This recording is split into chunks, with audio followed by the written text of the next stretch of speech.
to my YouTube channel. Yes, you heard right.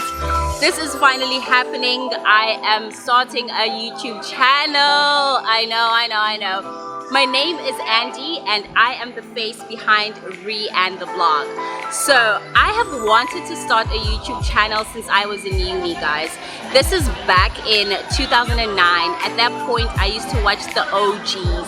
Patricia Bright, Jenny Jenkins, Samantha. Patricia Bright is actually a millionaire right now. And every time I think about it, that could have been me. Literally, girl, that could have been me. But I slept on myself, and that's okay, but I'm here now, better late than never. So today I'm going to be filming a get to know me tag as my first video, and in true Andi style, I decided to come out to brunch with my girls and do a quick get to know me tag. Let's get started.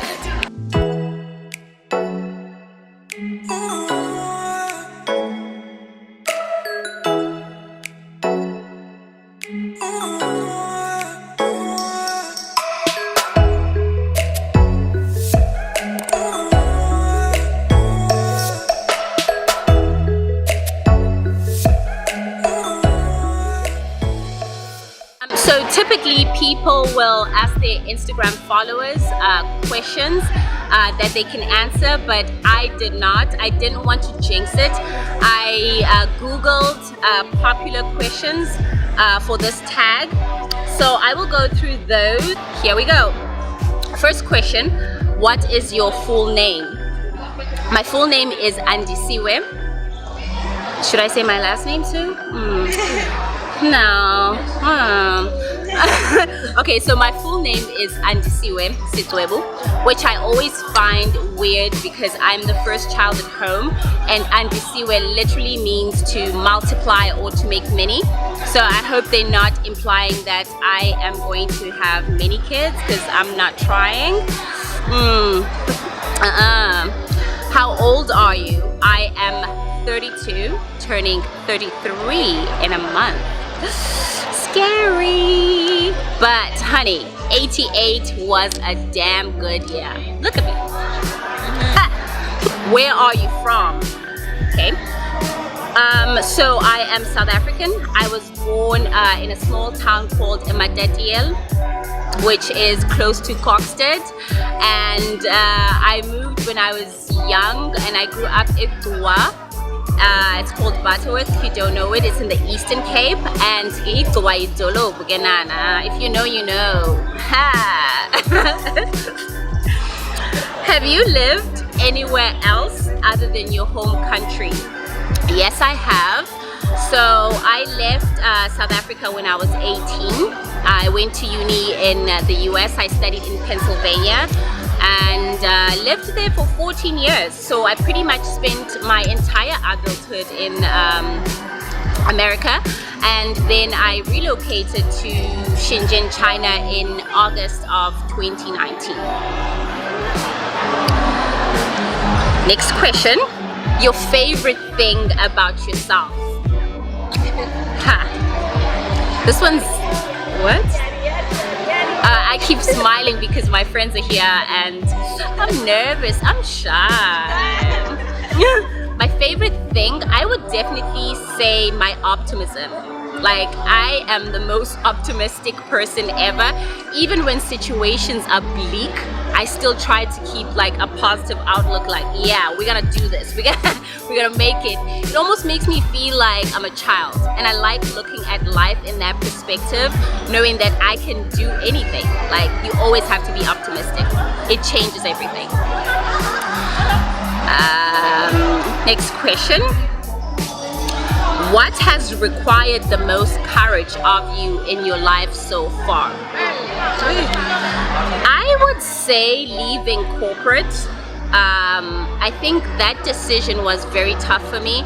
I spent 2 full years trying to like fight the urge, and I think looking back on the situation, I really wanted to hold onto the prestige of my career. You know, I wanted to say, oh, I'm an engineer, oh, I do this, you know. but I wasn't happy. And it took a lot of courage for me to say, you know what, I don't want prestige, I want financial freedom, I want to have fun, I want to live life, I want to be young, and I walked away from it. So it's not always easy, but once you get to that point where you realize, you know what, I'm done, you just walk away. Next question, what is your most embarrassing moment? I can't think of anything right now, but at the top of my head, I remember when I first moved to Shenzhen. It was my first time in China. I was very overwhelmed, guys. It was in August. It was so humid. Like, when I tell you, like, it felt like I had a brain fog. I couldn't even think. And I was looking for apartments. I was trying to settle in, and I don't know what happened that day. I just got into the metro and I cried. Like, I just stood there and I cried in a packed train. And everyone's looking at me like, wow, why Guaren? Why Guaren is foreigner in Mandarin, and I'm like crying. And I'm not even pretending like I have something on my eye, you know, like I'm looking up. No, I just stood there and I ugly cried. And I realized that, you know what, we need to normalize crying in public and crying whenever you need to, you know? And I just do it now. If I want to cry, I just simply cry. Your channel is and the blog. Where's the name inspiration coming from? So during the time when I was thinking about quitting corporate, I started a travel blog where I was documenting my experiences, the cultures I was experiencing, the food, the people I met during my travels. And it was more of a creative outlet for me. And it felt like it was the thing that brought me a lot of happiness. So it was just me and my blog, and the blog.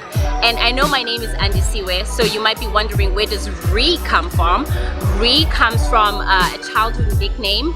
My mom used to call me Roundy or Riri, so me and my blog, and the blog. Your earliest travel memory. So I've always traveled since I was a kid within South Africa. I remember every school holiday, my cousins and I would meet up either in Johannesburg or Cape Town or Durban. But for the longest time, we would go to Margate, like around the Port Shepstone area. One of my aunts purchased a property there, so we would go there as kids, like every holiday. It was an amazing piece of property, close to the beach. But I didn't really start traveling until I left South Africa, and that was very different because it was on my own terms and my own finances. Next question. Are you dating? Next.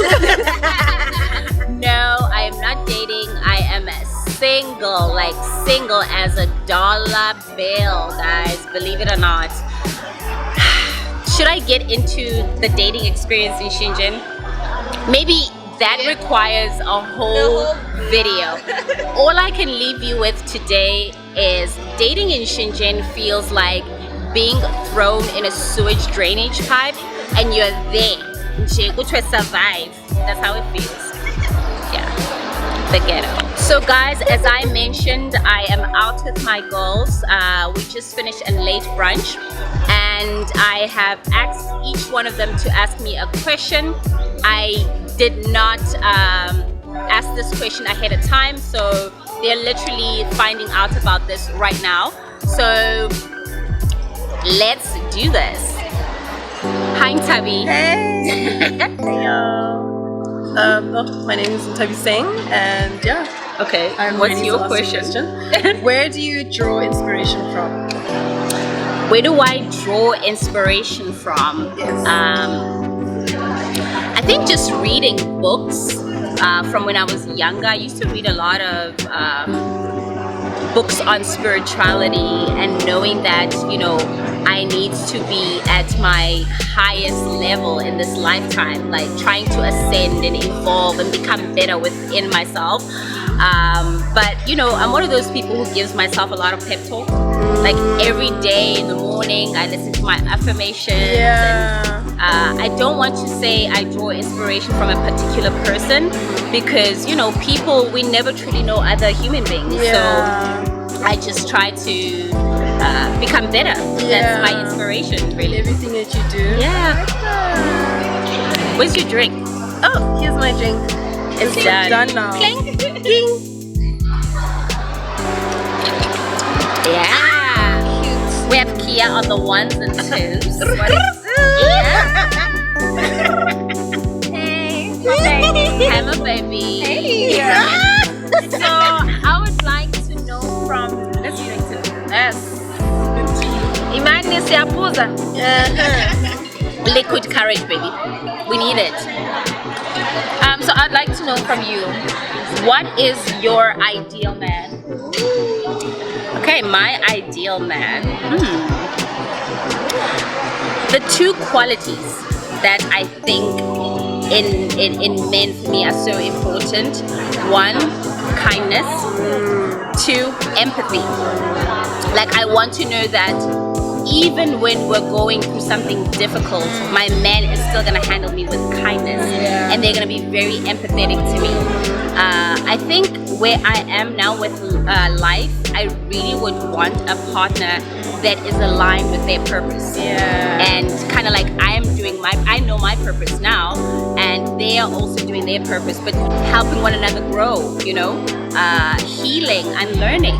I mean, yeah, that's it. So the ideal man, if you listen, ideal man, if you're out there, leave a comment below. I'm waiting for you, honey. I am. Hello, babes. Hello, babes. Hey, Andi. Hey, my baby. Cheers. All right. So people have talked about inspiration. They've talked about your ideal man. I just want to know, what has been one thing that has gotten you out of bed, even on your downest of days? You know, I read a book a few years back. I can't even remember what the name of the book is. The line that stuck with me was, if you show up, you've already done more than half the job. So sometimes I have to just tell myself, you know what, by showing up, if it's a job, if it's for my friends, even if for me, like just by showing up, like I've already done the huge bulk of the work. So that line from that book, I actually need to look up the book, and if I remember the title, I will actually post it, like and share the name of the book. So yeah, to showing up, guys. But I always think that you first have to show up for yourself. If you can't like show up for yourself, then there's no ways you will know how to show up for others. You can't pour from an empty cup. Exactly. Why is it sounding like a motivational? Hey, I'm here for it. Live. Hey, Miss Andi. Hey, Ongi. Where's your drink? Cheers, babe. Right here. Yeah. Okay, so for my question today, I want to know what the best part of living in New York was. Okay, so let's back up a bit because I didn't mention this part. Did I mention it? I only mentioned living in Pennsylvania. Yeah, you did. Oh, okay. So let's back up a bit before we get to Ongi's question.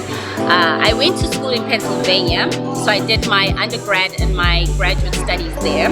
After that, I got recruited for a job and I moved to New York City. So I lived in New York City for 7 years, working as an engineering consultant.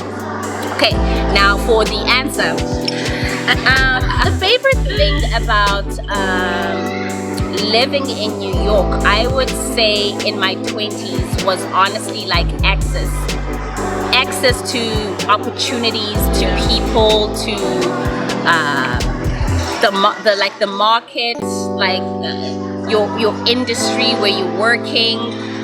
It's a very like fast-paced city, but also access is so important, like opportunity, let me put it that way, because you can be hardworking, but if you don't have opportunity, then it doesn't count for anything. And I grew so much as a person in my career. Like, if I would tell you guys the projects I worked on in New York City, you guys would not even believe it.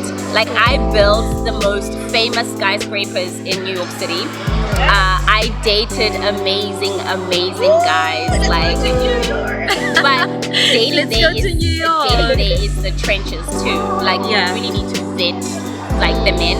But again, it's access and opportunity. In that situation, I was working in corporate, so I had access to high quality men within my industry, you know. So yeah. Okay, guys. To opportunity to entering spaces. Because she entered those spaces. Yes. I also want to add that I really struggled with the idea of a YouTube channel because you really have to have a level of vanity within you to do this. I mean, think about it. Who wants to know what's in your bag? Like, who cares what you ate for breakfast? Like, no one cares. So I think I really struggled with the idea of, okay, why should people care about my life? But after starting this travel blog, I realized that I wanted people to come to my platform and feel like they could take away knowledge. Like, I want to use my platform to educate, to empower. And if you are stuck in a rut, like, I want you to find inspiration to go after your wildest dreams. So what can you expect to see from this channel? I thought I was just going to focus on travel, but because the world is, you know, in its current state, we can't really travel. But I will be traveling around China, so I'll show a bit about that. I'll also show more lifestyle content, the things that I get up to. I also want to share a little bit on entrepreneurship, establishing ways of making passive income. Yeah, and how to just live your best life. I think that one thing that we typically forget to do is to live. We forget that we're young. And I've been finding myself very passionate about intentional living as an expat. I think that when we leave our home countries and we work and, you know, you're on your grind, you tend to forget to take care of yourself, and that's very important. Like, you have to still live life. Yes, you need to send money home, take care of your responsibilities, but you still have to live. You still have to enjoy yourself. Guys, that's about it for today. I hope from this video you are able to get an idea of what Andi is all about. Thank you so much for watching, and please do not forget to like, comment, and subscribe. I will see you in the next video.